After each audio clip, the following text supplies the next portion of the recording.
Bueno, estoy recibiendo muchas evaluaciones. Creo que todos los presentes deben haber enviado la suya, ¿no? Me parece. Muchas gracias por eso. Espero tenerlas corregidas pronto. Y enviar a su vez alguna otra breve evaluación, más breve que la anterior, sobre lo que hemos estado viendo en las últimas sesiones.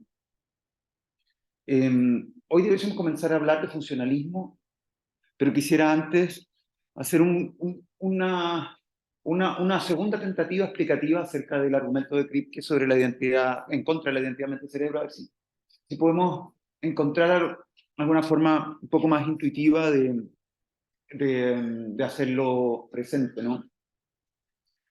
Vamos a recorrer algunos ejemplos en esta segunda tentativa de explicación. Primero, ¿qué tal? Primero vamos a ver algunas sentencias. Nuestra sentencia mascota va a ser esa, ¿no? Gabriel Boric es el presidente de Chile. Vamos a ver cómo funcionan las expresiones que están conectadas en esa sentencia, cuál es su naturaleza. Y vamos a ver qué se sigue de imaginar lo contrario de lo que esa proposición afirma. Y después vamos a ver una definición de designador rígido. Vamos a hablar de otro tipo de proposiciones que ya no involucran, que ya no nombran individuos como Gabriel Boric. ¿Qué tal? ¿Cómo está, Andrés? Bienvenido. Vamos a hablar después de proposiciones que ya no nombran individuos, sino que nombran lo que se llama a veces clases naturales, ¿no? Sustancias. En este caso, dos sustancias químicas, el oro y el agua. Y vamos a hacer los mismos experimentos que hacemos con Gabriel Boric, los vamos a hacer con el oro y con el agua, si les parece. Y después podemos conversar un poquito a ver si se entiende un poco mejor de qué se trata. Después vamos a leer un texto de Kripke sobre el oro y sobre un material que se le parece mucho, que es el que tienen ahí ustedes desplegados en la pizarra. Y eso, entonces, y después vamos a volver sobre las percepciones contrafácticas, después de ver este metal falso. Bueno, en la historia de la filosofía ha habido siempre mucho interés por la dialéctica entre la apariencia y la realidad. Me acordaba mientras preparaba este PowerPoint de un pasaje de Santo Tomás donde habla del oropel, por ejemplo, en el comentario al Tratado de Aristóteles sobre la interpretación, dice que el oro falso es verdadero oropel. Entonces está esa dialéctica, ¿no es cierto? Claro, será falso si uno lo trata como oro, pero es verdadero oropel, digamos, ¿no? No hay nada que sea irrestrictamente falso, podríamos decir, ¿no? Sino que la posibilidad de ofrecer una apariencia se funda en la naturaleza de la cosa, ¿no? ¿Ok? Entonces, claro, toda cosa tiene una naturaleza, entonces hasta el oro falso es verdadero en algún sentido, digamos, en cuanto a europeo. Y aquí vamos a encontrar un ejemplo un poco parecido con el oro y vamos a encontrar experimentos mentales relevantes para tratar de entender qué tipo de enunciado de identidad es el que defiende el fisicalista. Es interesante, el fisicalista es el target, ¿no es cierto? El blanco que Kripke ataca. Kripke ataca a quienes proponen materialismo australiano, ¿no es cierto? Y teóricos de identidad mente-cerebro. Ese es su target. Y por supuesto, los teóricos de identidad plantean que hay identidad entre dos términos, ¿no? Un estado mental, que podemos designar como dolor, que es el ejemplo mascota, y un estado cerebral que por comodidad se abrevia en la literatura como la activación de las fibras Z. ¿Ok? Bueno, como se dan cuenta ustedes, el dolor no es más que determinado fenómeno cerebral. Bueno, esa ecuación es un enunciado de identidad. Por eso es que es relevante revisar acá otros enunciados de identidad que son, por así decir, menos polémicos que la identificación de la mente con el cerebro o la identificación de cierto estado mental con una configuración neuronal en un instante, en el instante en que ese evento mental ocurre. Entonces, entremos en estos enunciados de identidad. Voy a ver si, enfocándolos desde acá, puedo leer más fácil con ustedes esto, ¿no? Bueno, ahí tenemos la primera proposición, ¿no? Dos maneras de referirse al mismo individuo en nuestro mundo, ¿no? Gabriel Boric es Gabriel Boric. Boris, claro. Gabriel Boric es el presidente de Chile, ¿no? ¿Qué duda cabe?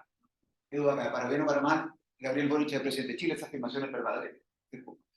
Bueno, esa expresión muy simple, ese enunciado de identidad, también se puede leer así, ¿no? Gabriel Boric es idéntico al presidente de Chile, ¿no? Hay algún mundo en el cual esas dos expresiones nombran al mismo individuo.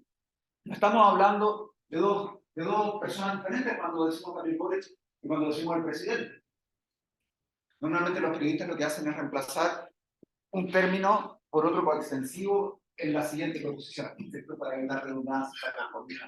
Lástima que no haya periodistas entre nosotros. Soy el único que parece en el pasado. ¿No hay periodistas? No. Bueno, entonces, esa expresión consta de dos expresiones denotativas, ¿no es cierto? Gabriel Boric y... Ah, claro.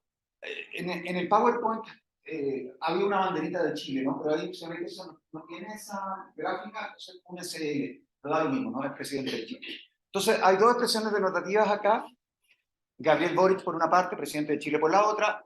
Ambas designan el mismo individuo aquí y ahora. O sea, en nuestro mundo, referirse a una de esas personas es referirse a la otra. Usar una de esas personas es nombrar el mismo individuo que nombramos mediante la otra. Ok, entonces tenemos una proposición de identidad y podemos, asociado a esa expresión, formular un test contrafáctico. ¿Qué sea eso? ¿Qué significa un test contrafáctico? Bueno, es poner a prueba este enunciado imaginando un caso alternativo en el cual esa identidad formulada en el enunciado no rige. Entonces nos preguntamos, como cuando le preguntamos a alguien, ¿te imaginas que Gabriel Boric no fuese presidente de Chile? Bueno, es muy fácil imaginar eso, ¿no es cierto? La proposición contrafáctica nos invita a imaginar un mundo en el cual, no sé, Antonio Castro, ¿quién más competía? Yana Proboste, por ejemplo, ¿cierto? Ganó la elección, ¿no? Entonces, ahí tenemos un mundo alternativo, ¿cierto?, en el cual esa identidad sería falsa. Ahora es verdad decir que Gabriel Boric es el presidente de Chile, pero no cuesta de nada imaginar un mundo en el cual decir que Gabriel Boric es el presidente de Chile no sonaría tan falso como decir que José Antonio Castro es el presidente de Chile. No suena ahora en nuestro mundo. ¿Okay? Entonces, pasa algo interesante, porque en este mundo alternativo que estamos dibujando, uno de esos dos términos cambia de notación, cambia de referente, ¿cierto? La expresión presidente de Chile designa a Gabriel Boric en nuestro mundo, que es el único que hay, digamos, pero en ese escenario imaginario, aunque la expresión Gabriel Boric sigue designando al mismo individuo, la expresión presidente de Chile designaría quizá a Jasna Proboste o designaría...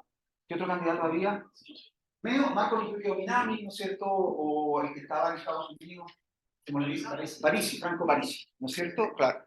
Entonces, en ese mundo alternativo, la expresión nominal Gabriel Boric nombra a la misma persona que en nuestro mundo, pero la expresión presidente de Chile ya no nombra al mismo individuo, ¿no es cierto?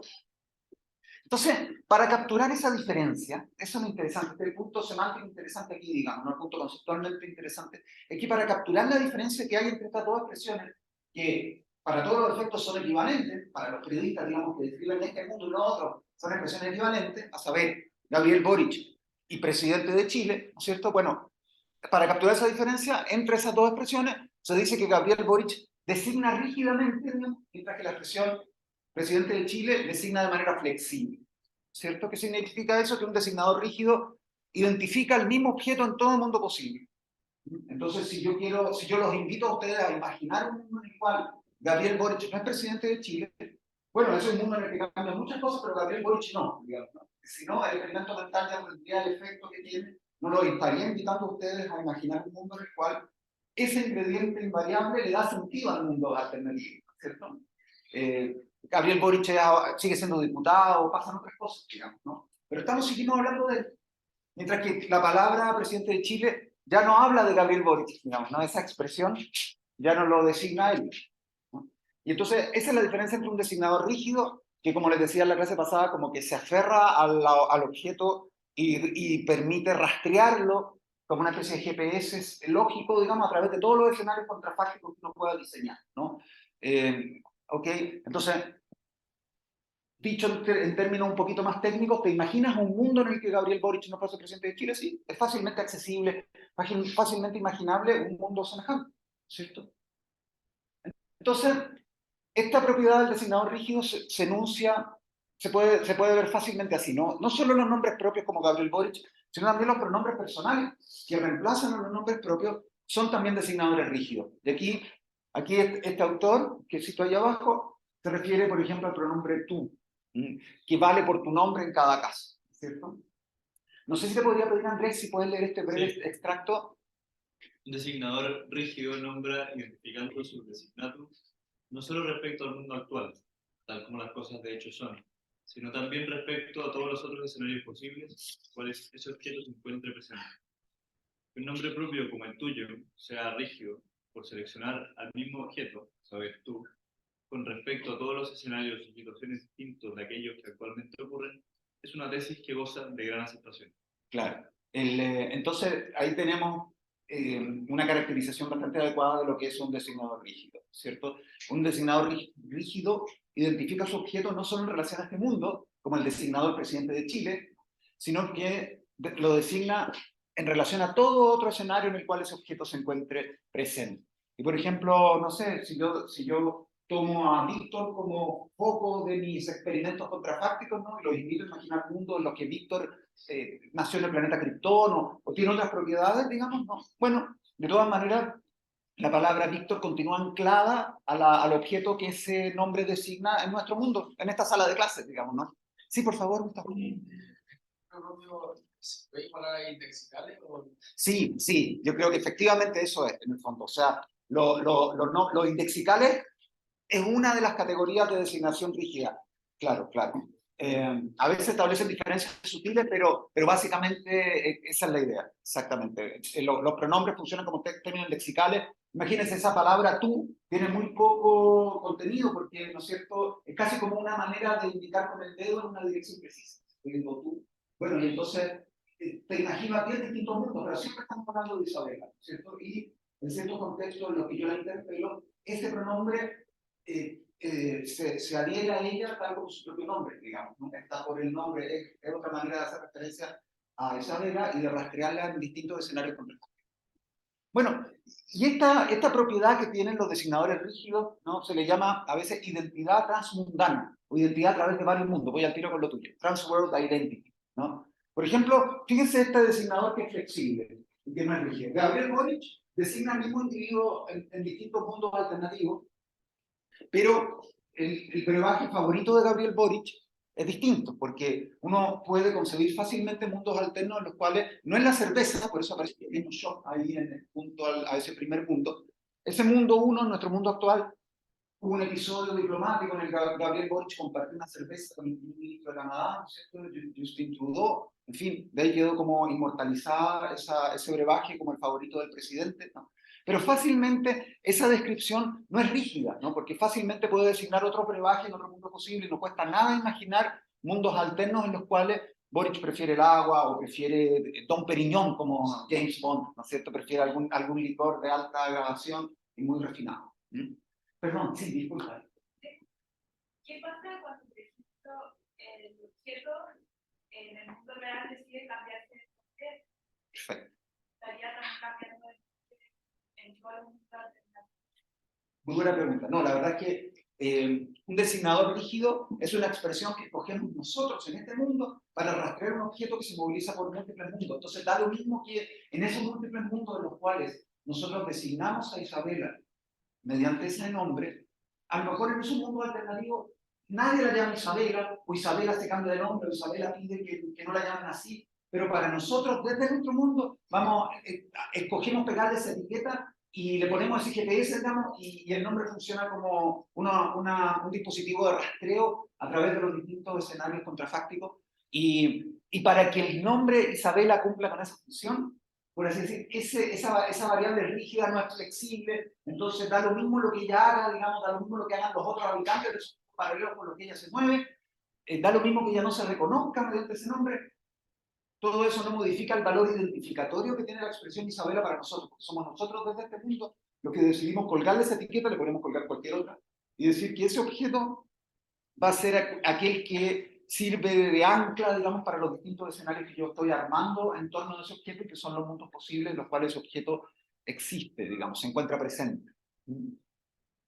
Eso, así que ese era el sentido de una restricción que aparecía anteriormente en nuestro PDF, que daba lo mismo eso, ¿no? Da lo mismo que cuando yo empleo desde este mundo el nombre José Antonio Caz, lo uso para designar a uno y el mismo individuo en toda situación concebible. Y da lo mismo, y esas situaciones concebibles incluyen situaciones en las cuales esa persona cambia de nombre, que es lo que te acabas de preguntar, o situaciones en las que nadie la llama de esa manera, o en que nadie habla castellano, o mundos en los que no hay lenguaje, a lo mejor, ¿cierto? Uno puede imaginar a Isabela,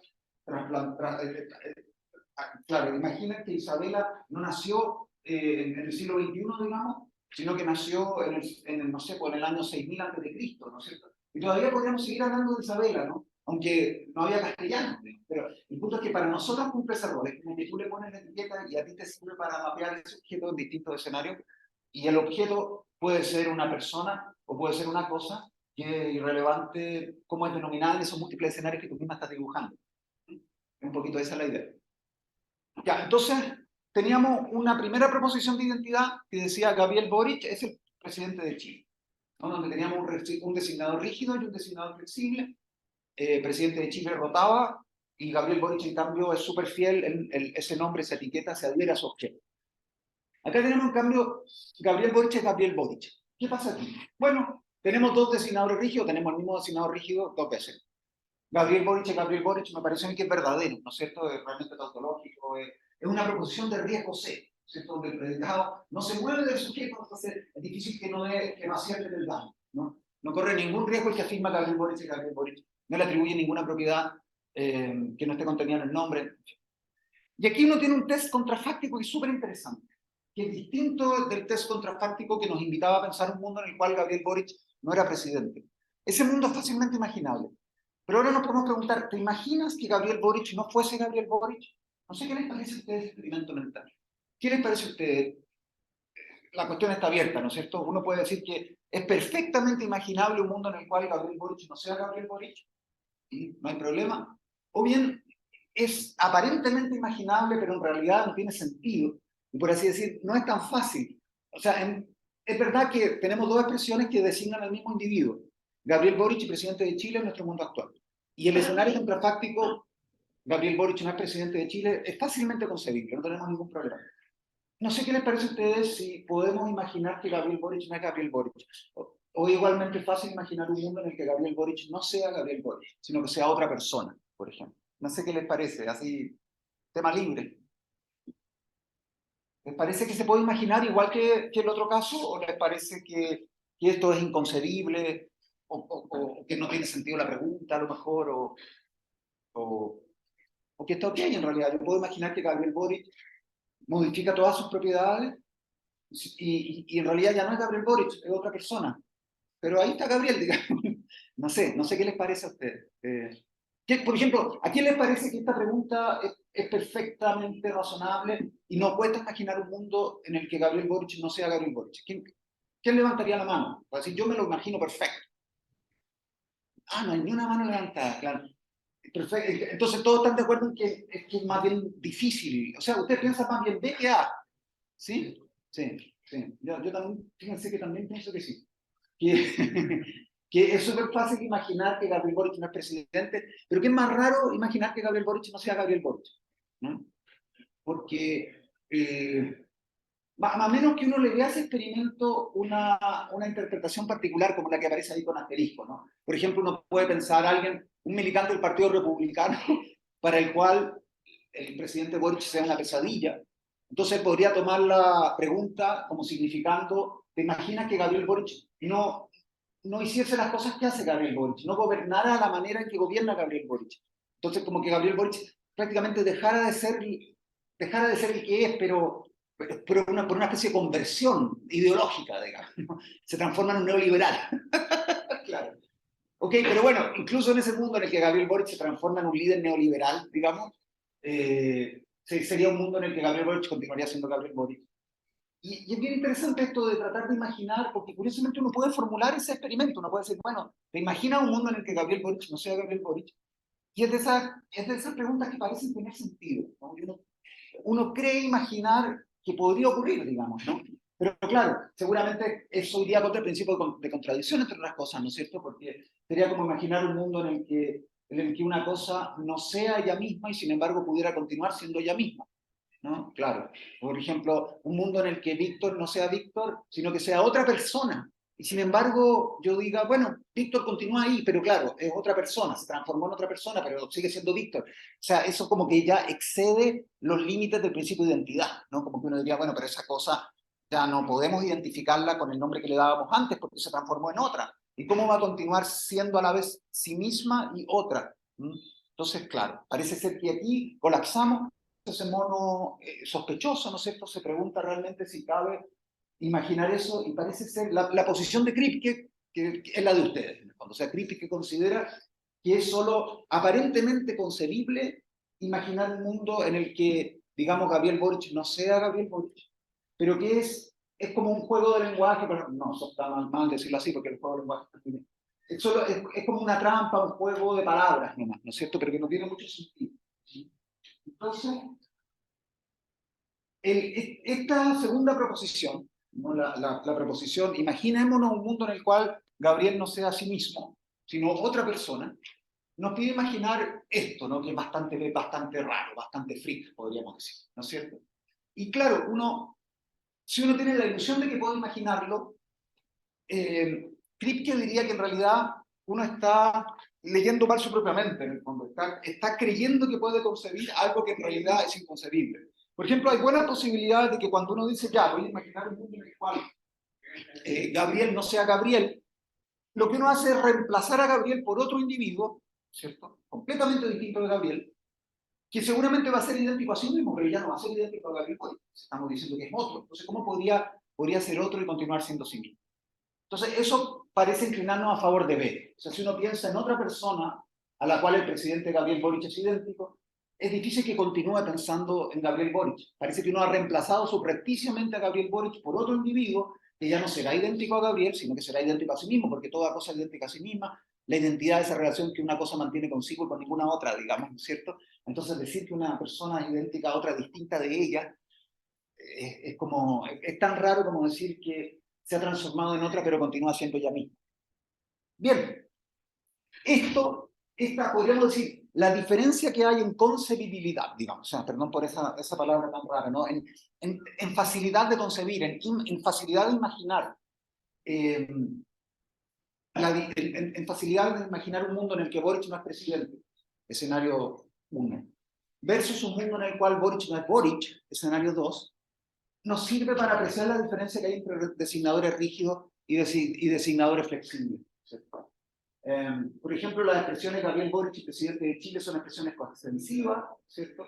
Pero no nos cuesta nada imaginar la una sin la otra. Podemos imaginar la institución de la presidencia de la República asociada a otros nombres propios, como el de Michelle Bachelet, ¿no es cierto? Patricio Elwin, ¿sí? Don Pedro Aguirre Cerda. Y a su vez podemos imaginar a Gabriel Boric desconectado de la institución de la presidencia de la República, ¿cierto? De hecho, llegará un momento en que continúa siendo Gabriel, pero ya no sea presidente, ¿no? Neruda escribió un poema muy malo, para los que estudian literatura, el pueblo lo llama Gabriel, ¿cierto? Pero esa era sobre otro, sobre González Videla, por si me interesa googlear ese pésimo poema de campaña, ¿cierto? Porque Neruda escribió a veces poesía política, ¿por qué no decirlo?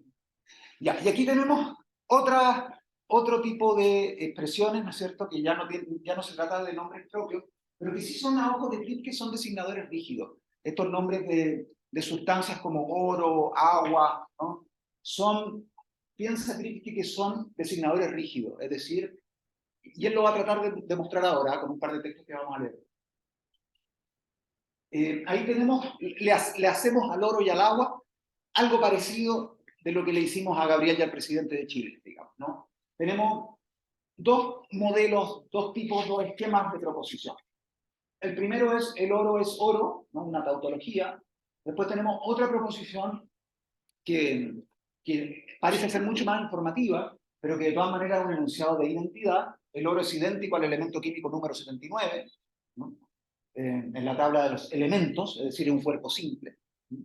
Que tiene 79 protones por átomo, ¿no? Eso significa, descubrí yo, o sea, no descubrí, no he hecho los experimentos, pero me estuve informando en Wikipedia que el número de cada elemento en la tabla de Mendeleev está asociado al número de protones por átomo, ¿no? Entonces, el oro tiene 79 protones, ¿no? Esa es su estructura molecular. Entonces, el oro es el elemento químico número 79.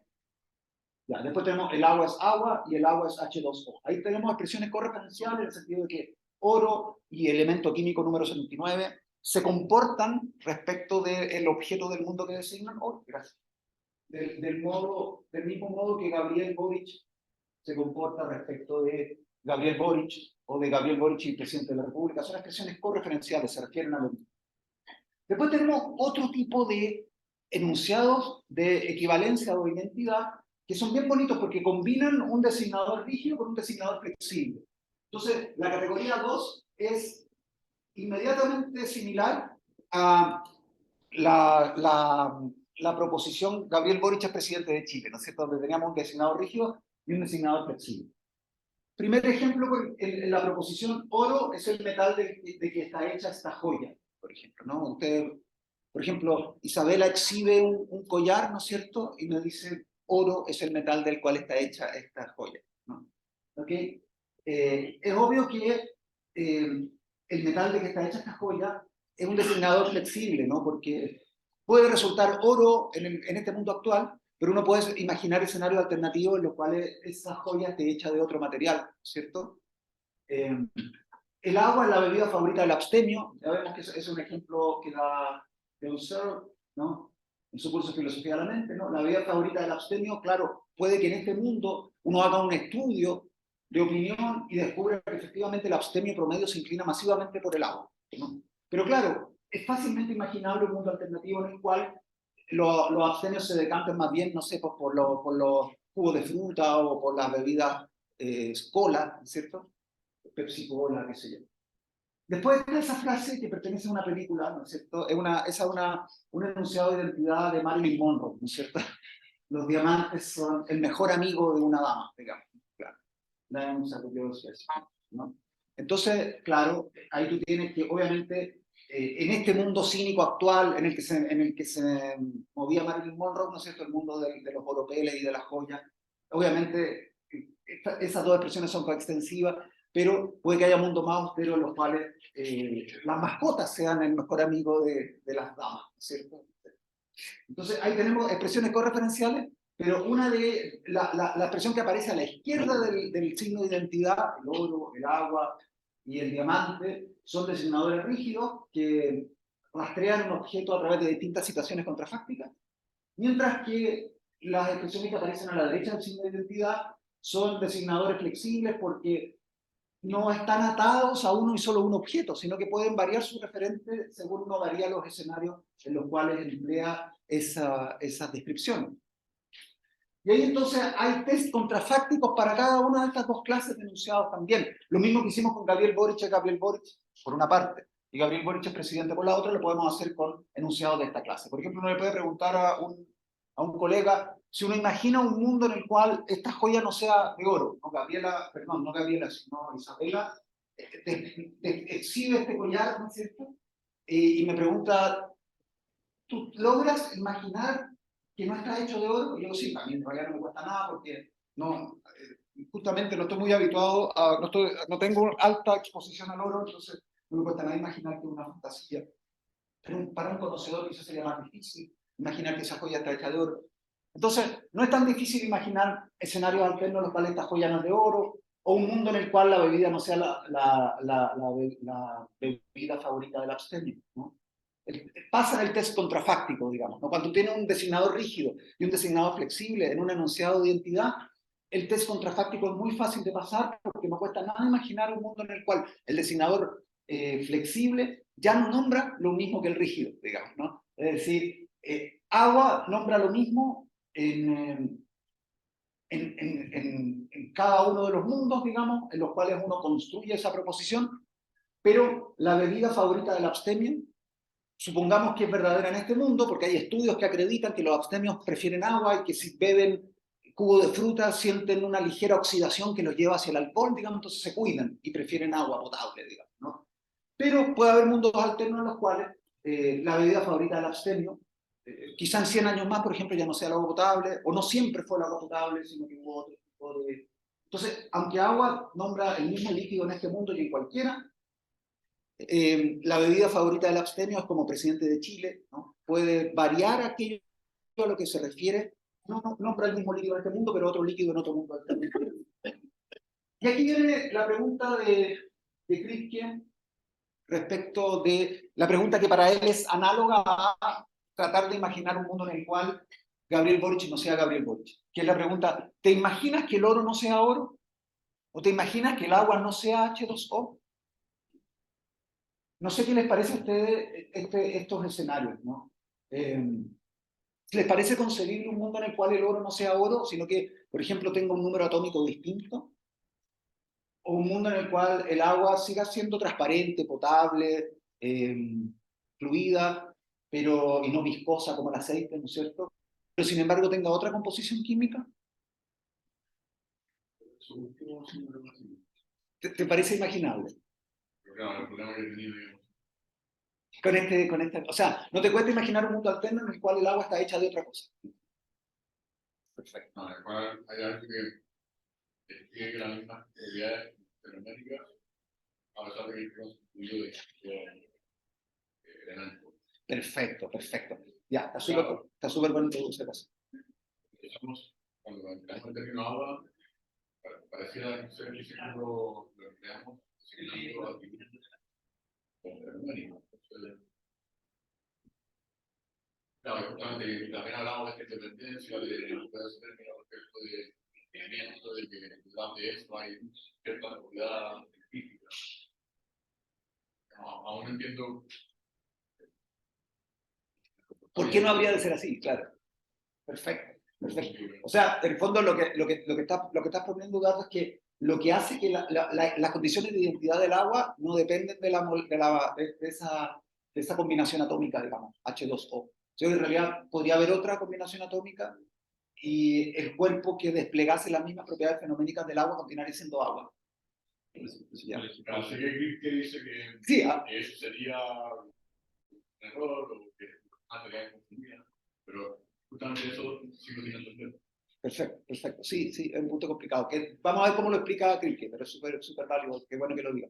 Andrés Fernández. No, detalle más, o sea, lo mismo, o sea, la misma discusión respecto del europeo que la tiempo. O sea, a pesar de que las características fenoménicas principales todas siguen siendo las mismas, o sea, es evidente que ahí no hay una relación de identidad. O a pesar de que yo fuera a otro mundo y me topara con una persona que me parece a Gabriel Boric, yo pensaba que Gabriel Boric, pero no Gabriel Boric, eso no lo hace Gabriel Boric. Eso no hace Gabriel, claro. Porque a mí se me presente como Gabriel Boric. Claro, claro. Entonces, desde tu punto de vista, por ejemplo, aunque el oropel replicara todas las propiedades superficiales del oro, tú no estarías dispuesto a decir que en ese caso es oro, sino que tú mantendrías que hay una diferencia ontológica entre el oro y el oropel. Sí, claro, o sea, tú tienes un punto de vista distinto del de Eduardo, claro. O sea, Andrés defiende que si hay un metal que replica todas y cada una de las propiedades observables del oro, pero tiene otra composición atómica, no le deberíamos llamar oro, si te entiendo bien, ¿no es cierto? Claro. Como colocándose Perdón. una postura como subespecie de Darwin, donde antes pudiéramos detectar la diferencia, prescindiendo de recurrir a los atributos fenoménicos que describo, porque en definitiva, al menos como funcionamos nosotros, es que siempre tenemos que repetir una diferencia en los atributos fenoménicos para poder detectar. Pero claro, distinguiremos el oropel del oro siendo cierto experimento que en definitiva apuntará a que posean distintas propiedades fenoménicas, por expresado. Ya, o sea, tú dices, no, lo que pasa es que, por así decir, si yo someto una muestra de oro y una muestra de oropel a condiciones experimentales especiales, más rigurosas, van a haber ciertas propiedades fenoménicas que van a permitir distinguirlo en definitiva. Y va a seguir siendo una distinción fenoménica, digamos. No va a ser una distinción ontológica como la que propone Andrés. No, claro, porque ¿cómo? ¿O no? Porque en el fondo lo que tú estás proponiendo es que, claro, para el ojo inexperto de todos los días, digamos, una muestra de oro y una muestra de oropel son fenoménicamente indiscernibles, ¿no es cierto? Pero lo que quiere decir es que no porque sean fenoménicamente indiscernibles son ontológicamente idénticos, ¿no es cierto? Tú no estarías dispuesto a colapsar el oro en oropel y a pagar lo mismo por un collar de oro que por un collar de oropel que te venda Tomás de Aquino, por ejemplo, que es experto en esa disciplina. Claro, bueno, más allá de la propiedad fenoménica, definiría como la constitución atómica o molecular, la logramos identificar a partir de que se comportan de manera distinta. Yeah. Pero claro, suponiendo que se comportasen exactamente de la misma manera en todo escenario posible. Y bajo cualquier condición. Incluso, digamos, en el experimento más duro, pero que posean distinta composición, ahí la única manera de detectar que son distintas cosas sería como colocándonos en una perspectiva como ideal, donde pudiéramos efectivamente prescindir como de accidentes para establecer la diferencia. Ya, perfecto. O sea, ahí yo estaría de acuerdo con Eduardo. Ahí tú estarías de acuerdo con Eduardo. Claro, y por eso me parece, Pablo, como se aleja un poco de la manera en que nosotros digamos los términos o consideramos esas cosas. Claro, eso es bien interesante, porque en el fondo hay filósofos que piensan contemporáneamente que la identificación de lo que podríamos llamar clases naturales, es decir, los tipos, por ejemplo, claro, las cosas de las que consta el mundo, podríamos decir, uno tiene una visión intuitiva de qué tipos de cosas hay, ¿cierto? Cuántas clases de metales existen. Pero la auténtica ontología, digamos, no te la da esa visión intuitiva, ese reparto espontáneo del mundo en clases naturales, sino que lo que hace el hablante espontáneo de español, por ejemplo, es delegar en la comunidad científica la especificación de cuántos metales realmente hay, o de cuántos tipos de foca hay en el Ártico, no sé, ¿no? Porque, claro, hay, podríamos decir, objetos que desde el punto de vista del sentido común y en condiciones macroscópicas son indiscernibles, pero uno está dispuesto a decir que hay dos objetos y no uno, porque uno delega en una comunidad científica, en este caso los químicos, el análisis molecular de esos cuerpos indiscernibles, y cuando ellos detectan que hay una estructura no fenoménica subyacente distinta, uno dice, ahí hay dos cuerpos diferentes, ¿no es cierto? Entonces, claro, no es así como operamos cotidianamente, sugieres tú, ¿no es cierto, Eduardo? Tú dices que en el fondo, el punto de vista del sentido común, los recortes que hacemos nosotros no son epistémicamente subalternos respecto de los cortes que hacen los científicos en su laboratorio. No son ellos los que nos van a decir qué cosas hay en el mundo y de qué está hecho el mundo. ¿O tú crees que ellos tienen un privilegio epistémico sobre uno que divide el mundo así espontáneamente? Hay como una cadena del conocimiento, ¿no? Esa es la visión que tiene Putnam, por ejemplo, ¿no? Que la idea es que uno delega en las comunidades científicas la determinación de cuáles son las clases naturales realmente existentes. Por ejemplo, uno puede creer que, no sé, pues que uno puede creer que hay un solo tipo de pato ahí en el estanque, pero el científico, el que lee el ADN, te dice que en realidad hay dos especies distintas ahí, que pueden ser fenoménicas muy similares, pero que en realidad tienen un código genético distinto. Entonces, eso es lo que proporciona las condiciones de identidad de los miembros de las especies respectivas. Entonces, donde el ojo espontáneo cuenta dos patos, en realidad hay cuatro en el estanque, ¿no es cierto? Porque hay cuatro códigos genéticos deambulando ahí, digamos, que no hibridan, no hibridan entre sí, digamos, no. Sino que, no sé, entonces, por así decir, la visión, no sé si es la mía, pero la visión estándar en filosofía es que uno delega en la mejor ciencia disponible la determinación de las clases naturales, ¿no es cierto?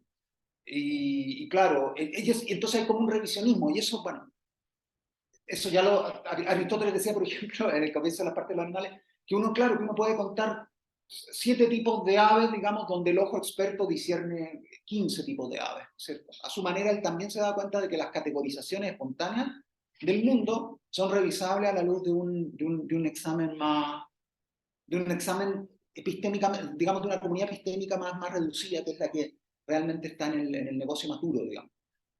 Pero claro, tú puedes responder a eso, pero esas categorizaciones, esas taxonomías son revisables a su vez, ¿cierto? Infinitamente revisables. ¿Tú no crees, por ejemplo, tú no crees que la palabra final acerca de la esencia del agua sea H2O? ¿Tú crees que puede ocurrir que descubramos que es otra cosa? No sé si a la medida es usar un poco más. Claro, cuando decimos el agua es H2O, algo de esa proposición, que diría es, esa proposición está respaldada por una serie de proposiciones que sería que el agua es aquello que como la metodología de la ciencia se comporta de cierta manera. Establece cierto tipo determinado de enlaces moleculares o que huye a cierta temperatura, etc. Claro, el problema es que cuando decimos el agua es H2O, estamos diciendo que el agua es eso que se comporta de esa manera, no ha revisado desde la ciencia. Pero esa manera de comportarse, que parece respaldar la proposición, justamente es contingente. Quiero decir, si nos presentasen muestras, digamos, de líquido. No, por ejemplo, No, por ejemplo, si nos dicen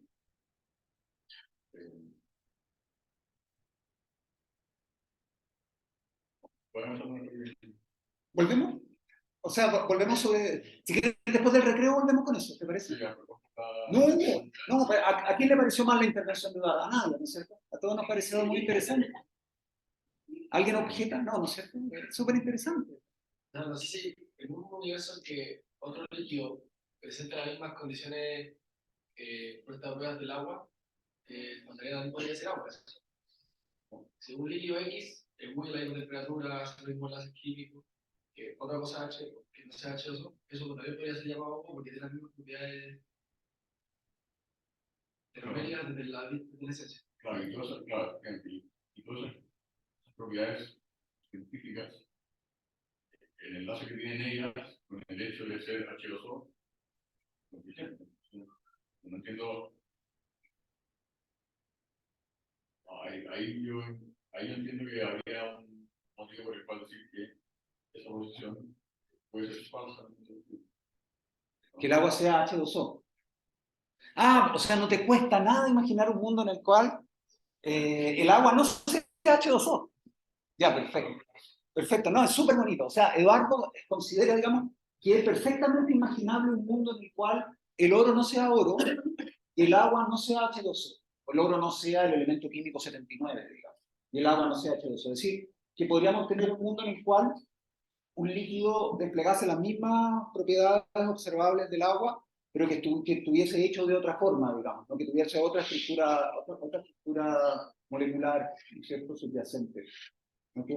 Claro. Ahora, Kripke considera que eso es una ilusión, podríamos decir, una ilusión de contingencia, le llama él, ¿no es cierto? Vamos a ver, a lo mejor no te va a convencer, digamos, pero vamos a ver un texto en el cual él trata de reformular esto para mostrar que estas dos proposiciones son tan inconcebibles como esas que ustedes consideraban inconcebibles, un mundo en el cual Gabriel Boric no sea Gabriel Boric, digamos, ¿no? O sea, él piensa que si el oro modificara su estructura molecular, no podría continuar siendo oro, por así decir, sino que lo que tendríamos es otro cuerpo que despliega propiedades fenoménicas idénticas a las que el oro despliega en nuestro mundo, pero que como lo que hace que el oro sea oro es cierta estructura molecular, cualquier cosa que carezca de esa estructura deja de ser oro, digamos, ¿no? Y se transforma en otra cosa, aunque eventualmente posea las mismas propiedades fenoménicas superficiales, observables, ¿cierto?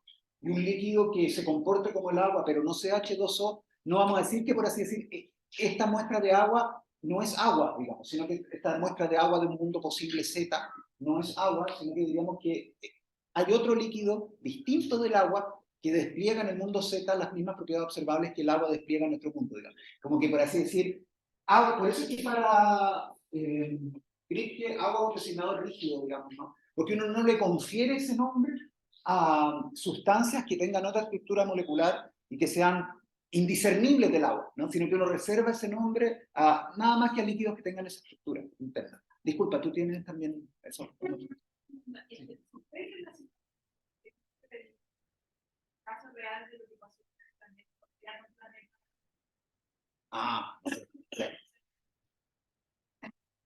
Que dejó ese planeta. Ustedes no sé si alcanzaron a estudiarlo como planeta en el colegio. ¿Sí? ¿Alguno alcanzó? ¿Sí? ¿Cómo? Dentro de la canción. Claro, tiene razón. Y de ahí no la mueve nadie, ¿no es cierto? Hay cosas que no cambian, por suerte. Sí. Entonces, claro que Plutón fue reidentificado, ya no es categorizado como planeta, ¿no es cierto? Claro, claro.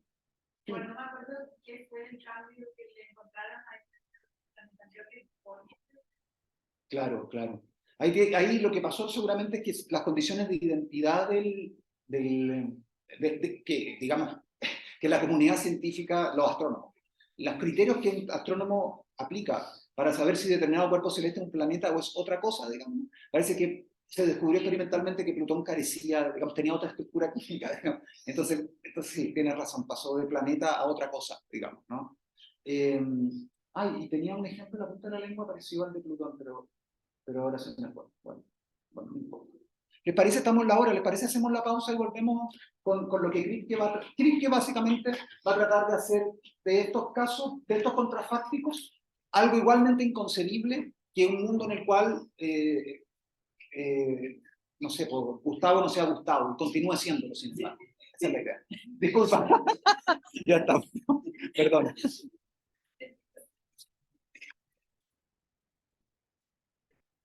Gracias, muchas gracias, Claudio. Voy por un café y vuelvo. Gracias.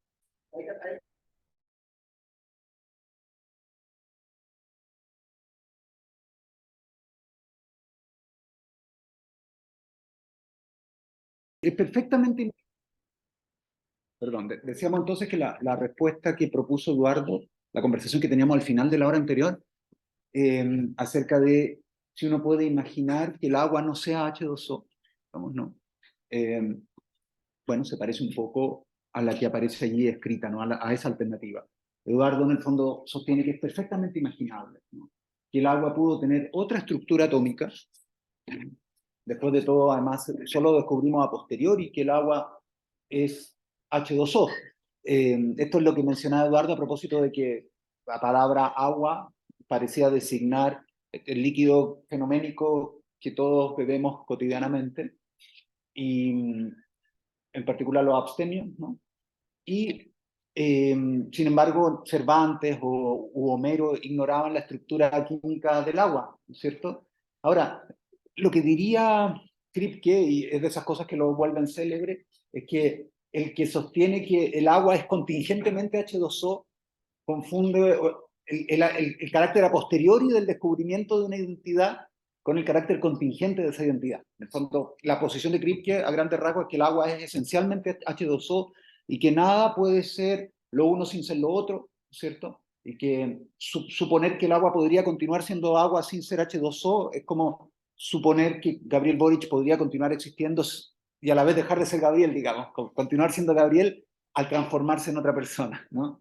Él piensa que cuando el agua pierde su estructura molecular, se transforma en el mejor de los casos en otro líquido que exhibe las mismas propiedades superficiales del agua, pero que ya no es agua, y que lo que nos lleva a concebir la posibilidad de que este escenario es imaginable, lo que nos lleva a creer que este escenario es imaginable, es que supimos lo que era el agua mucho tiempo antes de saber lo que era H2O. Por así decir, la identidad entre este compuesto químico y aquello que nombra la palabra agua es un descubrimiento a posteriori, pero la relación entre el agua y esa estructura química es de identidad, por lo tanto es necesaria. Entonces, esto es uno de esos casos de lo que Kripke llama lo necesario a posteriori, que hasta Kripke, hasta los años 60 del siglo XX, se pensaba que era una categoría vacía, que si algo era a posteriori no podía ser necesario, y que si algo era a priori no podía ser contingente, y Kripke quebrantó esa distribución de territorios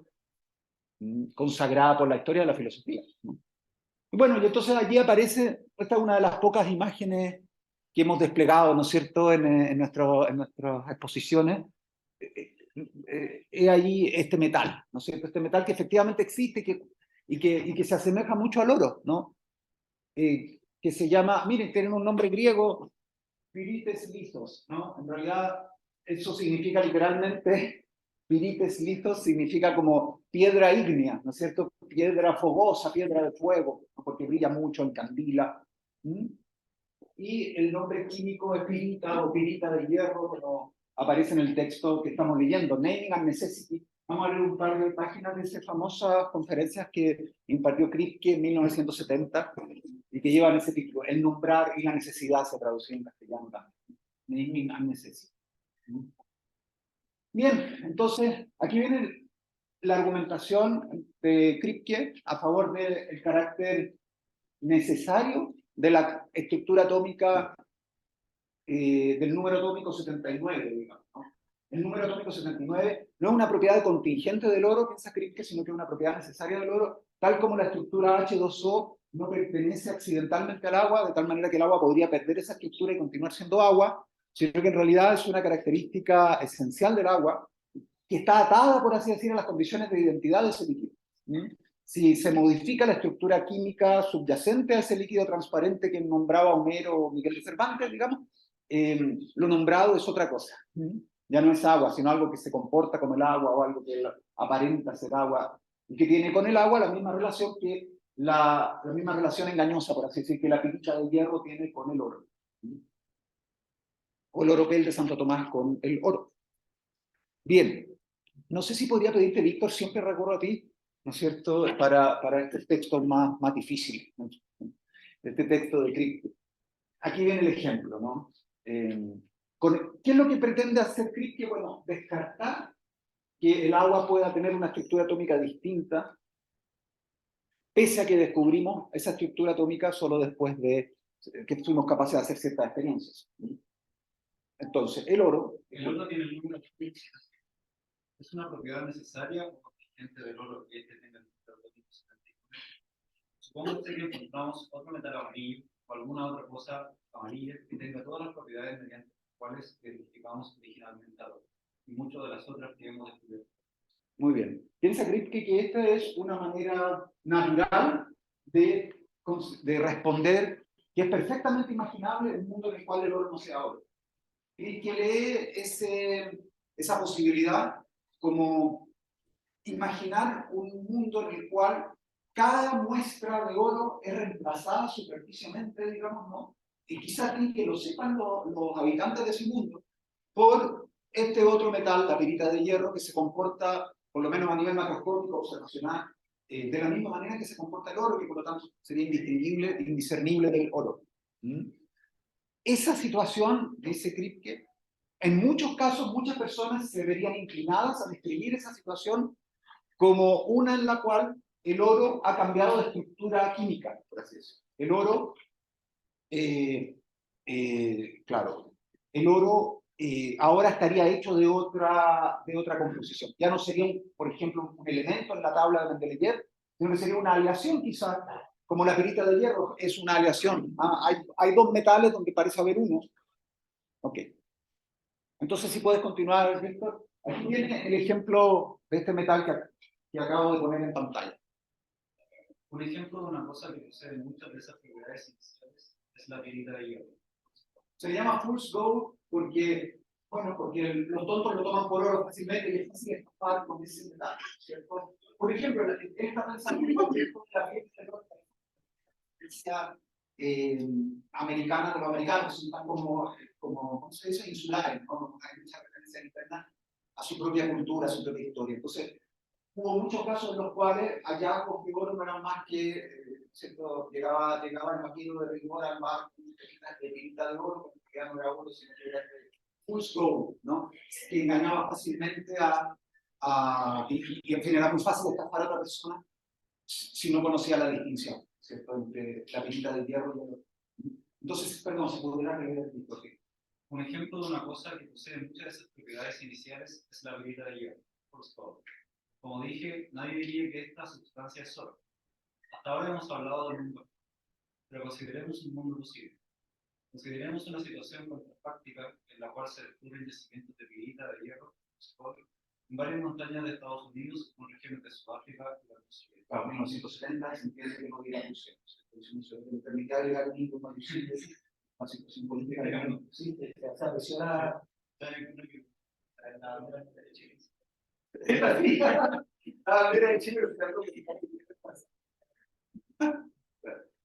Entonces, claro, supongamos ese escenario, ¿no? Supongamos que todas las regiones que actualmente no tienen oro construyesen, en vez de oro, pirita de hierro, o alguna otra sustancia que imitase las propiedades superficiales del oro, pero careciese de su estructura atómica. ¿Qué diríamos de esta situación contrafáctica? Propuesta 1. Hay un mundo alternativo en el cual el oro no es un elemento común, sino un compuesto. Claro, una aleación, ¿no? Claro. Uno puede interpretar ese escenario de esa manera. Hay un mundo paralelo en el cual el oro no es un elemento único básico, sino que es una aleación, un compuesto químico que despliega todas las propiedades superficiales del oro, pero que carece de su estructura atómica 79, digamos. No tiene 79 protones en cada átomo de ese metal. En cambio, la respuesta 2, por la que apuesta Kripke, es una redescripción de esa situación. Él dice básicamente que tenemos la ilusión de imaginar que en ese punto alternativo el oro estaría hecho de otra cosa, por así decir, pero continuaría siendo oro, que eso es como análogo a imaginar ese mundo en el cual Gabriel Boric, siendo otro individuo, continuaría siendo el mismo. Podríamos seguir denominándolo Gabriel, compañero Gabriel.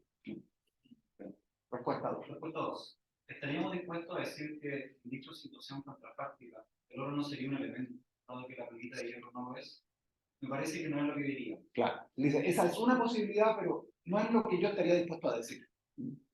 Más bien, describiríamos esta situación como una en la cual una sustancia, digamos, la pelita de hierro, no es oro, ha sido hallada en las mismas montañas que actualmente contienen oro, y que esa sustancia tiene las mismas propiedades por medio de las cuales comúnmente vamos al oro. Pero aquello no sería oro, sino algo diferente. Una vez más, el hecho de que prácticamente la gente lo llamara oro en ese mundo es irrelevante. Esa es la observación que hacía Valentina, ¿no? O Laura. No. Rosario. Claro, Rosario. Claro, muy bien. Entonces, claro, eso es lo que decía Rosario cuando preguntaba, bueno, ¿qué pasa si a Gabriel en ese otro mundo alternativo no lo llaman Gabriel, ¿cierto? O él decide cambiar su nombre en ese mundo alternativo? Bueno, claro, ¿qué distingue entre la etiqueta que nosotros ponemos desde este mundo que nos permite rastrear a otros escenarios, otros mundos en los cuales quizá esa misma cosa que rastreamos nosotros a través de ese dispositivo nominal recibe otras etiquetas, es nombrada de otra forma, pero eso no es relevante, ¿no? Perdón, el nombre de paréntesis porque usa pregunta Rosario. Justamente es el hecho, es un escenario que funcionó, así que la pregunta tuya es súper pertinente. Entonces, de acuerdo con Kripke, si encontráramos lo que haríamos en este escenario, no es decir que sigue habiendo oro, pero, claro, sigue habiendo oro, pero compuesto de otra forma o que tiene otra aleación, como si la estructura molecular del oro fuese una propiedad accidental del metal, sino que en realidad, si cambiamos esa estructura, cambiamos de metal. Eso es lo que cree Kripke, ¿no es cierto? Entonces, no es que, por así decir, no es que diríamos que oro no es un elemento, dado que la perita de hierro es una aleación y el oro ha sido reemplazado por la perita de hierro, bueno, el oro es ahora una aleación en el mundo W.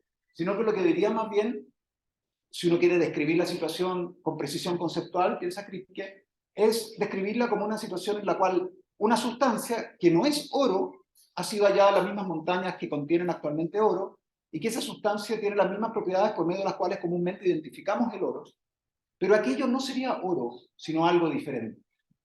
Y ahí viene la última línea, Víctor, disculpa. Dado que el oro es este elemento, pero de la sustancia, incluso si se asemeja al oro y se encuentra en los mismos lugares en los que, de hecho, hallamos oro, no sería oro. Ya, claro. O sea, eso es básicamente lo que él dice, ¿no? Dado que yo identifico rígidamente al oro, ¿no es cierto? Como cualquier metal que tenga precisamente esta estructura molecular, ¿no? Y digo que eso es un designador rígido que me sirve para rastrear la presencia o la ausencia de este metal en cualquier escenario contrafáctico. Conforme con ese criterio, si hay 64 escenarios contrafácticos alternativos en los cuales hay una sustancia absolutamente semejante al oro, pero que, sin embargo, tiene otra estructura molecular, bueno, eso no será oro. Será algo infinitamente semejante al oro, algo exactamente coincidente con el oro, pero no será oro, digamos, sino que será otra cosa que hace las veces de oro. Claro, entonces, esa es como una concepción como bien esencialista y objetiva, ¿no es cierto? Porque en el fondo cabe imaginar un mundo en el cual, sin que uno lo note, toda el agua que bebemos ha sido reemplazada superficialmente por compuestos que tienen las mismas propiedades superficiales pero otra estructura química. Nosotros continuaríamos hablando de agua, pero su especie de vital, introduciendo un poco el punto de vista del ojo de Dios, que decía Eduardo, no estaríamos bebiendo agua, porque lo que determina que el agua sea tal es su estructura química, ciertas condiciones de identidad que pueden ser epistémicamente inaccesibles, ¿no? al ojo del mundo, pero que sin embargo son las que confieren identidad a ese cuerpo. Entonces, es bonito porque a lo mejor los mercaderes de oro en ese mundo, sin darse cuenta, estarían traficando oro digamos, una quirita de hierro, pero el hecho de que continuaran refiriéndose a eso como oro, no hace que la esencia de ese metal sea relativa a la comunidad que la denomina de tal o cual manera, sino que la estructura química de que gobierna. Sí, perdona. A propósito de la experiencia, en realidad, no sé si a esta altura del curso ya hemos respondido a esta pregunta, pero igual si la quiero hacer. Por ejemplo, el diagnóstico de una enfermedad. Esto se parece mucho al diagnóstico de una enfermedad, sí. Claro, el diagnóstico de una enfermedad, parece que la simple vista, ¿no? Y las conclusiones que podemos inferir a partir de la inteligencia, o sea, desde la inteligencia, pero solo a partir de la vista, no nos permiten concluir, o sea, no nos permiten emitir un diagnóstico aceptado. Podríamos ver la misma manifestación exterior de ciertos síntomas en dos personas y que los dos a priori tengan enfermedades distintas. Exacto, exacto. Eso se parece un poco a esto, claro. Ahora, mi pregunta es, ¿qué disciplina o método nos permitiría emitir diagnósticos acertados acerca de comportamientos, afecciones o patologías mentales, digamos? Mentales, no, mentales. No en el sentido de patologías mentales que entiende hoy la psicología, sino que estoy pensando en cosas más modernas, como por ejemplo, en lo particular, el amor que siente una madre por su hijo, o por ejemplo, en general, que los hombres desean saber. Afirmaciones de ese tipo, ¿no? ¿Qué disciplina o qué método nos permitiría afirmar o emitir un diagnóstico aceptado acerca de esas cosas, de las cuales parece que solamente tenemos noticias a través de la vista, ¿no? Y a las cuales solamente podemos hacer estas afirmaciones a partir de inferencias en abstracto? Sí, no hay una comprobación empírica posterior. claro. ¿No se entiende Sí, se entiende, buenísimo, claro. Es una súper buena pregunta, sí. Qué curioso, mientras leía a Víctor, que también pensaba en eso que decía Putnam contra los conductistas, ¿no es cierto?, cuando él distinguía entre criterios para la imputación o atribución de un estado mental a una persona y la causa de ese estado, en la que recibe un poco las condiciones de identidad de ese estado mental. Y ahí él decía, por ejemplo, que uno puede, que no hay una correlación uno a uno entre el estado mental y la expresión conductual, de manera que una persona, el ejemplo contra el famoso estado, no lo hemos mencionado, ¿no es cierto? Esta persona que cree que va a llover, pero que es conductualmente incoherente porque sale desnuda a correr por el campo, ¿cierto? Entonces yo no puedo atribuirle conducta. Esa conducta, la creencia de que va a llover, pero esa conducta en definitiva es compatible con la creencia. Entonces se ve que la creencia no consiste en la conducta, sino más bien hay que distinguir entre la conducta ostensible y la causa. Y ahí en el caso que tú dices, claro, cuando uno le atribuye estados mentales a una persona, probablemente ahí lo que pasa es que si uno le parece que hay varias posibilidades. Una, uno haga consistir la conducta como el amor de una madre o por saber, ¿no es cierto?, el amor a la sabiduría, que uno haga consistir esos estados mentales en un elenco de conductas imputables a una persona bajo ciertas condiciones contrafácticas. Por ejemplo, disposiciones para comportarse de cierta manera. Por ejemplo, ¿en qué consiste el amor a la sabiduría? Consiste en que puede estar en una biblioteca una persona, no sé, desplegaría ciertas conductas, ¿no? Que otras personas que no tengan amor a la sabiduría no despliegan. Una persona se pone a mirar su celular y pasa 24 horas mirando su celular en la biblioteca, probablemente no tiene la inquietud técnica que tiene la persona que empieza a recorrer los estantes, a sacar libros, a tomar nota, a su computador, se pone a trabajar, ¿cierto? Entonces, el conductista haría eso. Pero el problema es que, por el contraejemplo de Gustavo, se ve que la mente no es idéntica a la conducta, ¿cierto? Sino que más bien, de acuerdo con Putnam, la misma relación que hay entre el virus y los síntomas es la que hay entre el estado mental y la conducta, ¿no? Y contraponiendo como los dos escenarios, ¿no? El del diagnóstico médico y el del diagnóstico anímico. Sí.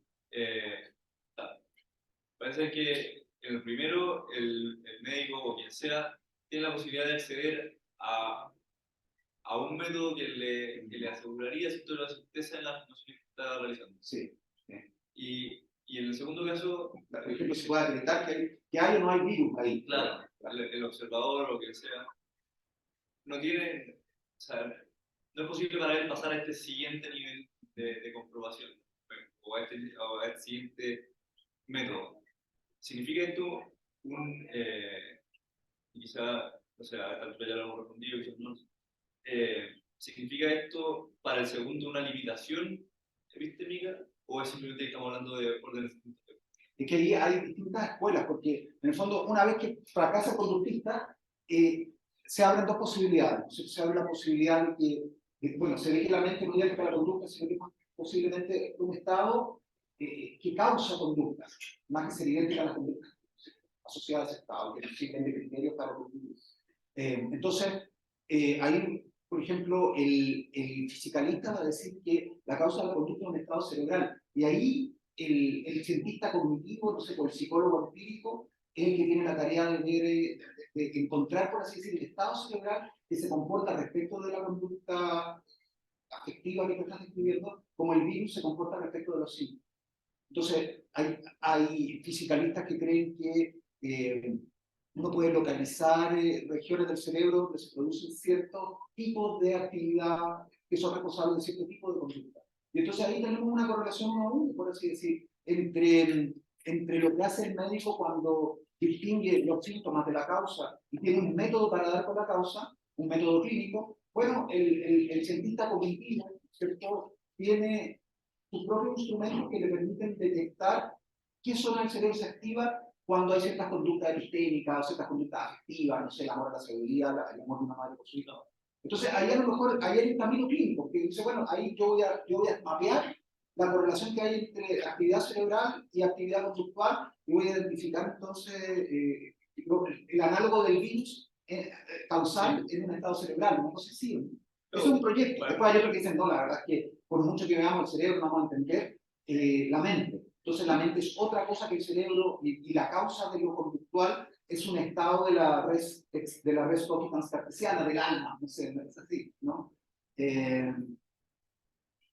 hay distintos caminos, digamos, pero el fisicalista piensa que se puede comportar respecto de la mente como el médico respecto de la enfermedad, un poco. Claro, de los síntomas de una enfermedad. No sé si voy un poco en la dirección. Sí, no, creo que pero parece que hay un punto en el que ya, pues efectivamente uno puede pensar o imaginar que con el progreso de la técnica, trayendo el ejemplo típico que hemos puesto, ¿no?, la C-Fiber, uno podría llegar a establecer una relación con uno, pero parece haber afirmaciones más abstractas, como del tipo, algunos desean saber, ¿no?, que parece que por definición es impensable que puedan ser explicadas a partir de demostraciones o me equivoco. Sí, yo también creo que hay una cuestión el caso del dolor ya es complicado, en el sentido que porque fracasó el fisicalismo, se generaron un montón de paradigmas alternativos que son los que vamos a ver en las últimas 2 sesiones del semestre. Pero, claro, pero en el caso de cuestiones más complejas, como de estado mental más complejos, como el que tú mencionas, es desesperado tratar de buscar una raíz cerebral para esas cuestiones, como se busca una raíz viral para la enfermedad. Sino que lo que hay que hacer ahí probablemente es un análisis multicausal donde entran factores culturales, lingüísticos, bioquímicos también, pero como un ingrediente, no como la causa. Claro, claro. Sí, se me ocurre una cosa así. Bueno, entonces, ok, así lo lee Kripke el escenario que Eduardo lee, digamos, como genuino oro para el escenario alternativo, digamos, que Eduardo lee como oro compuesto con otra estructura molecular, pero que sigue siendo oro. Para Kripke sería un escenario en el cual el oro ha sido reemplazado subrepticiamente por un cuerpo, por un metal ontológicamente distinto, pero fenoménicamente igual, digamos, ¿no? Una cosa así. Entonces, y estas son las conclusiones que nos propone Kripke de este experimento, ¿no? Y fíjense que en el fondo, claro, en el fondo, las 2 opciones de interpretación que hay en este PowerPoint aquí, calzan con las 2 posibilidades que teníamos respecto de Gabriel Boric, cuando uno lo piensa como dejando de ser presidente, o alternativamente cuando uno se esfuerza en pensarlo como dejando de ser Gabriel Boric. Entonces, no sé si te puedo molestar, Víctor, con por lo tanto. Por lo tanto, imaginar un mundo en el que el oro no es el elemento químico, el agua no es H2O, se parece más a imaginar un mundo en el cual el oro no es oro, el agua no es agua, o que es imaginar mundos en los cuales oro no es el metal de que está hecha de joya, agua no es la bebida favorita de Sterling, Hesperus no es el cuerpo celeste no lunar más brillante del cielo asesino, etc. Entonces, tenemos que a juicio de Kripke, oro y elemento químico número 79 son designadores rígidos, igual que agua y H2O. El caso de H2O o elemento químico 79 Incluso es más claro por qué pueden ser designadores rígidos, porque realmente nos permiten rastrear sin sombra de duda, digamos, si lo que encontramos en cualquier escenario alternativo es de esa naturaleza o no. Tiene esa estructura química o no. Nos proporciona un criterio unívoco muy clarito. Y lo que aparece a la izquierda de las identidades acá es el agua o el oro, que son, por así decir, clases naturales intuitivas previas a la delegación científica, a la determinación científica de cuál es la estructura ontológica última de esas cosas, nombradas por la palabra oro o por la palabra agua respectivamente. Entonces, para Kripke, imaginar un mundo en el cual el agua no es H2O es como imaginar un mundo en el cual Gabriel Boric no es Gabriel Boric, digamos. Ahí está Gabriel Boric, pero ya no es él, porque se transformó en otra persona. Pero ahí vamos. Es como esa operación imposible. Para Kripke es como decir, mira, esta muestra metálica, digamos, es oro. Claro que dejó de serlo, pero es oro, ¿no? Se transformó en otro metal, pero es oro. Es como, así lo ve él, digamos, ¿no?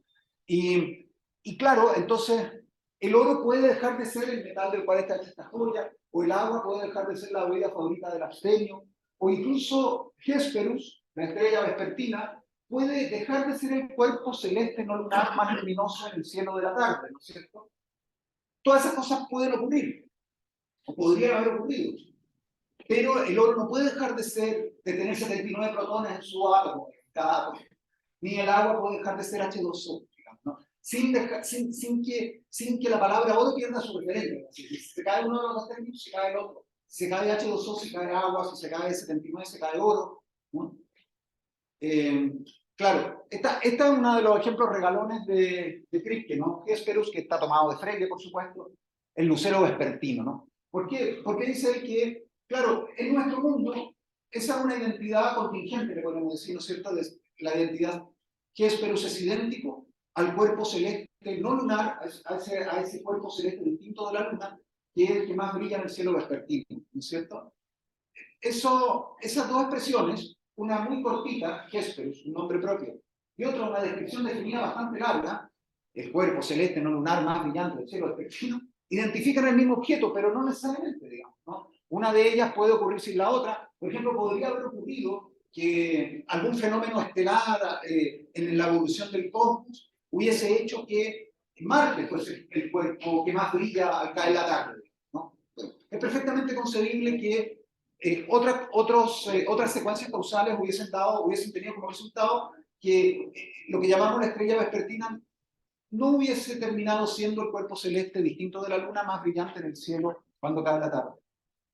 Entonces, esa es la estrategia, ¿no? Él trata de asimilar estas proposiciones, estas negaciones que aparecen allá arriba, como el agua no es H2O, a mundos en los cuales Gabriel Boric no es Gabriel Boric, más que a mundos en los cuales Gabriel Boric no es presidente de Chile, digamos. El presidente de Chile se comporta respecto de Gabriel Boric como la bebida favorita del abstemio se comporta respecto del agua. Y eso hace que esas identidades tengan una coloración particular, digamos, ¿no? Que sean mucho más débiles. Nos quedan muy poquitos minutos para analizar entonces el ejemplo fetiche del fisicalista, ¿no?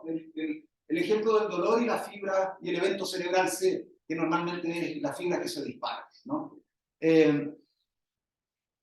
Y esto, recuerden que el fisicalista, los australianos que leímos, Smart y, ¿cómo se llama el otro?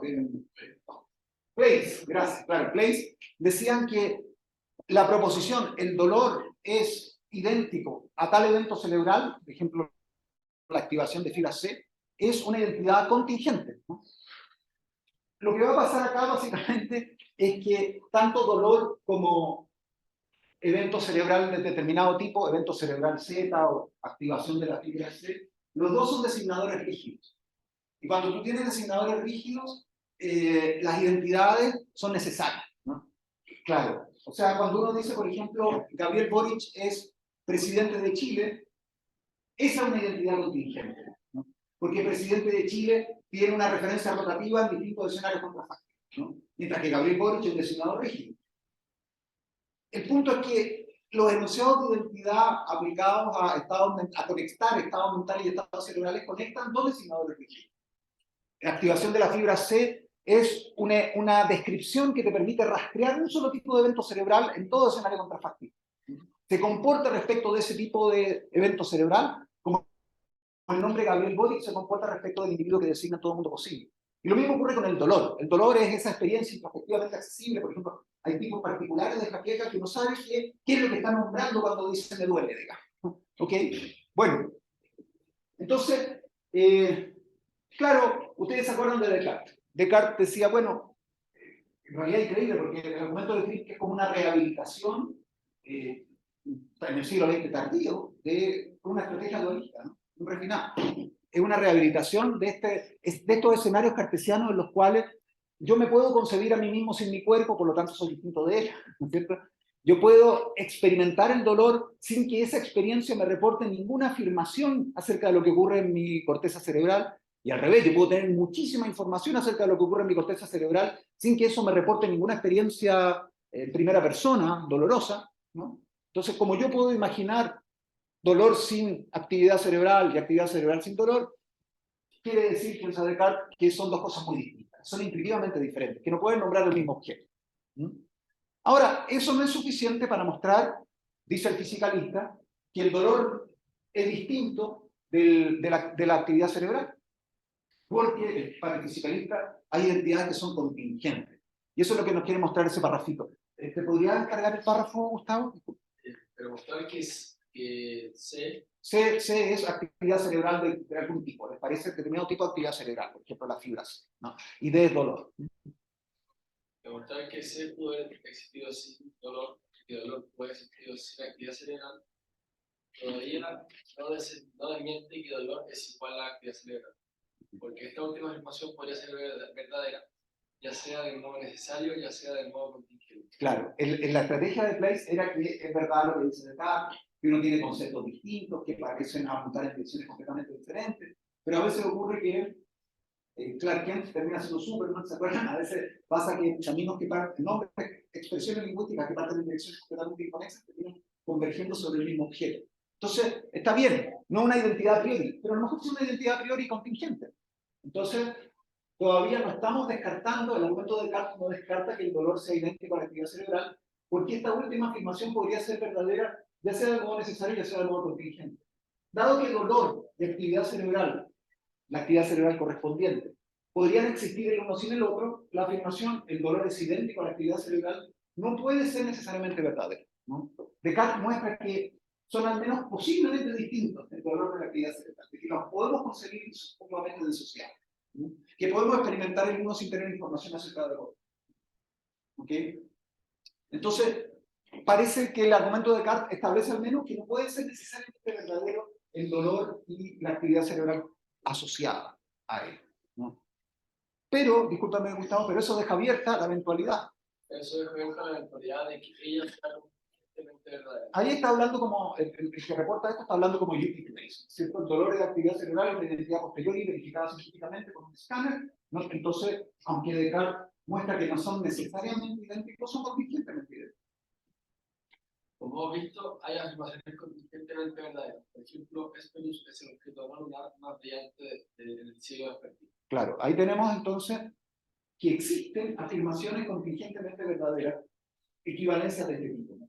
Que Hesperus es el objeto no lunar más brillante del cielo vespertino, ¿no? Ahora, como ustedes se dan cuenta, este enunciado que es la estructura de Gabriel Boric es el presidente de Chile, ¿no? Es decir, tenemos un designador rígido, Hesperus, Gabriel Boric, y tenemos después un designador flexible, como presidente de Chile, la bebida favorita de mi abuela, como dice Searle, o el objeto no lunar más brillante en el cielo vespertino, ¿no? Y ahí tenemos identidades contingentes verdaderas. El problema es que esa no es el tipo de estructura, los términos conectados por este enunciado no son el tipo de designador conectado por este enunciado. Tennessee Fiber Filing, ¿no? Ahí tenemos designadores rígidos, ¿no? Y aquí entonces viene podríamos decir, el remate del argumento dualista de Fichte. ¿Te puedo molestar todavía? No obstante, no puede ser que el dolor sea igual a la actividad cerebral, sea contingentemente verdadero, a la manera en que lo es Hesperus es el objeto no lunar más brillante del cielo vespertino. Claro, entonces para no andar repitiendo eso eternamente, ¿no es cierto? Vamos a abreviar mediante este oportuno icono la larga descripción definida el objeto no lunar más brillante del cielo vespertino, ¿no? Entonces, esa proposición de identidad afirma que Hesperus es idéntico al objeto no lunar más brillante en el cielo vespertino, ¿no? Ahora, lo que tenemos acá es que Hesperus es un designador rígido que sirve para rastrear ese objeto, como cualquier nombre propio, en múltiples escenarios contrafácticos, pero el objeto no lunar más brillante en el cielo vespertino es un designador flexible, como la bebida favorita de mi abuela, ¿no? Uno puede imaginar escenarios alternos en los cuales otros cuerpos celestes distintos de Hesperus terminan siendo el más brillante objeto no lunar en el cielo vespertino. Entonces, tenemos enunciados de identidad que conectan un designador rígido con un designador flexible. Y allí parece que la cosa cambia porque es como conectar a Gabriel Boric con presidente de Chile, ¿no es cierto? Ahí tenemos identidades contingentes, efectivamente. Ahí y solo en ese caso puede haber, ¿no? Entonces, esta proposición es sin duda verdadera. Te puedo molestar, Gustavo, con porque, ¿no es cierto? Que Hesperus y tema brillante designan el mismo objeto en el mundo. Hesperus es igual al tema brillante, es verdad. Claro, porque, digamos, Gabriel y el presidente de Chile designan al mismo objeto en el mundo actual, el enunciado de identidad Gabriel, el presidente de Chile, es verdadero. Pero esa es una verdad contingente, ¿no es cierto? Que Hesperus es, etcétera, etcétera, es contingente. Porque Hesperus y el tema brillante designan objetos distintos en mundos distintos. La noción Hesperus es igual al tema brillante, es falsa en esos otros mundos. Claro. Tal como la proposición Gabriel Boric es presidente de Chile es falsa en el año 2010, será falsa en el año 2030, o es falsa en escenarios alternativos en los cuales, por ejemplo, los robots que ganaron la última elección presidencial, ¿no? Bueno, quiere decir que hay múltiples mundos en los cuales este enunciado de identidad, Gabriel Boric es presidente de Chile, múltiples mundos en los cuales es enunciado falso. Es verdad en este mundo, pero hay otros, ¿no? Escenarios fácilmente diseñables en los cuales esa afirmación es falsa. Por tanto, aquí tenemos una verdad contingente, ¿no es cierto? Y las verdades contingentes son aquellas enunciados de identidad que asocian designadores rígidos con designadores flexibles, ¿no? Porque eso hace posible que la identidad sea verdadera en este mundo, pero no verdadera, es decir, falsa, en otros mundos, en otros escenarios contrafácticos concebibles, ¿no? En otros escenarios contrafácticos concebibles, es falso que Gabriel Boric es presidente de Chile, y es falso que eso sea el lucero, perdón, la estrella, ¿no? El cuerpo celeste no lunar más luminoso en el cielo de la tarde, ¿no?